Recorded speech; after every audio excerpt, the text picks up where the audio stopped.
Assalamualaikum Bapak.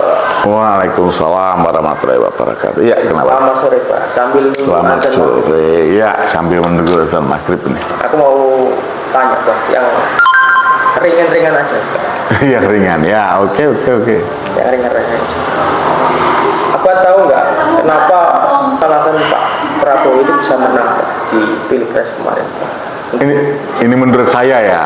Ya, kalau saya sih Pak Prabowo menang karena memang Pak Prabowo itu sepertinya sama Allah sedang diuji, sedang mendapat ujian untuk memberantas korupsi di negara kesatuan Republik Indonesia ini. Sepertinya ini ya, itu. Nah, itu kira-kira begitu. Nah.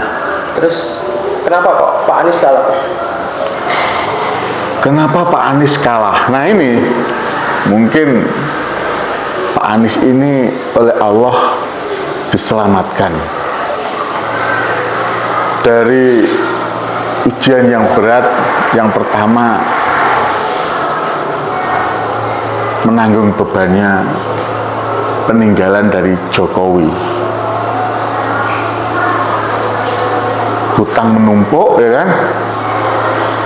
Rakyat tidak dalam posisi ekonominya tidak makmur, ya kan? Dan yang kedua, korupsi ugal-ugalan. Yang terakhir untuk paslon nomor 03 nih Pak. Kenapa kok Pak Ganjar itu kalah Pak?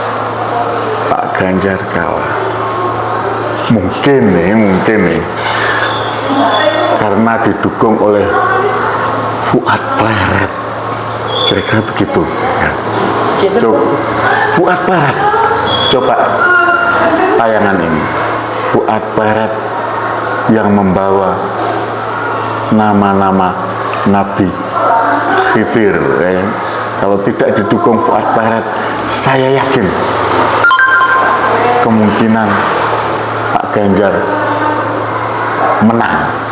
Itu karena sekali lagi kenapa Pak Ganjar kalah, karena didukung Fuad Pleret yang membawa-bawa nama Nabi Khidir. Itu kira-kira gitu. Oke? Ya, coba perhatikan ini. Jadi saya akan memulai dengan sesuatu yang pahit, Mas Ganjar. Sebenarnya kan tadi sudah disampaikan Kiai Imad bahwa kita itu nggak mau ikut-ikutan politik. Karena waktu itu kita yakin Mas Ganjar itu jadi presiden. Ya. Masalahnya itu begini Mas Ganjar. Jadi saya cerita dikit ya latar belakang. Pada 2014 saya nggak dukung Pak Jokowi. Kenapa? Saya tahu Pak Jokowi akan menyakiti PDI.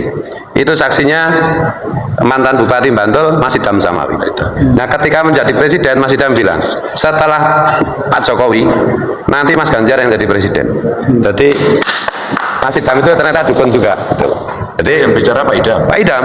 Setelah Pak Jokowi yang jadi presiden nanti Mas Ganjar. Makanya kita yakin aja. Ya memang sejak kemarin sih kita mendukung Mas Ganjar karena belum ada peristiwa apa itu pamanku dari MK segala macam itu. Dan hari ini dengan segala macam kita jujur aja nggak usah basa-basi lah. Oh Pak Ganjar presiden. Enggak, keadaannya ini Pak Ganjar bisa kalah. Jujur aja. Oleh karena itu saya mau dari Jogja seumur hidup saya nggak pernah mendatangi politisi. Tanya santri-santriku. Nggak mau saya. Tapi karena ini Pak Ganjar bisa kalah saya harus datang. Tanya Mas Imad, Kiai Imad, Bagus Mogi, kemana-mana saya nggak pernah ngomong kan? Iya. Ini posisinya seperti ini, jadi kita jangan hahaha, enggak. Kalau kita mau Pak Ganjar menang kita harus serius. Kita jangan, oh mudah-mudahan Pak Ganjar presiden, Pak Ganjar kose. Satu, apa gue jenenge? Wahyu Makutoromo itu belum turun. Iya. Pada siapapun. Pada siapapun. Jadi bisa turun kepada siapapun. Toto lahir. Itu keponanya Paman Osman ki duwe apa-apa masalah. Jadi mari kita jujur, kalau kita mau menang, ojo ngomongnya kok kan basa-basi dong. Kita kepengen Pak Ganjar menang enggak? Kalau kepengen ya serius gitu. Ini malah saya sudah saya siapkan nanti jadwal Pak Ganjar kapan, kalau bisa deklarasi di Pleret. Karena kita Wahyu Makutoromo turunin yang Pleret. Kenapa saya bilang begitu Pak Ganjar? Kenapa saya bilang begitu Pak Ganjar? Namanya Bunyai Nur Watu Congol bin Mbah Dalhar Watu Congol. Satu-satunya putra putri dari Mbah Dalhar Watu Congol masih hidup.